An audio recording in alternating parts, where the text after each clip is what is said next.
Hi friends, ఈరోజు బొంబాయి రవ్వ ఉప్మా ఎలా చేయాలో చూపిస్తాను. స్టవ్ మీద ప్యాన్ పెట్టుకొని దానిలోకి 2 స్పూన్లు నెయ్యి 2 స్పూన్లు నూనె వేసుకొని వేడి అయిన తర్వాత దానిలోకి కొంచెం పల్లీలు వేసుకోవాలి. పల్లీల్ని కొంచెం దోరగా వేయించుకోవాలి. తర్వాత శనగపప్పు, మినప్పప్పు, ఆవాలు, జీలకర్ర, ఎండుమిర్చి, జీడిపప్పు వేసుకొని దోరగా ఫ్రై చేయాలి.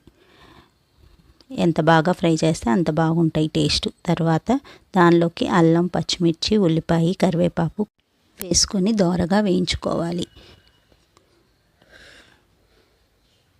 ఇప్పుడు రుచికి సరిపడా సాల్ట్ ఇక్కడే యాడ్ చేసేసుకోవాలి. నేను ఇక్కడ 1 కప్పు రవ్వ తీసుకున్నాను.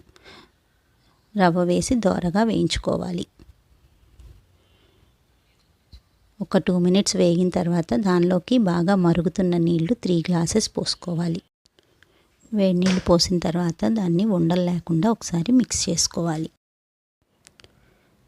కొంచెం ఉడికిన తర్వాత కన్సిస్టెన్సీ ఇలా ఉన్నప్పుడు దానిలోకి కొంచెం నెయ్యి యాడ్ చేసుకొని ఒకసారి మిక్స్ చేసుకొని స్టవ్ ఆఫ్ చేసేసుకోవటమే. స్టవ్ ఆఫ్ చేసేసుకొని ఒక 5 మినిట్స్ పెట్టుకున్న తర్వాత వేడివేడిగా సర్వ్ చేసుకోండి. ఎంతో సింపుల్గా టేస్టీగా ఉండే ఉప్మా రెడీ.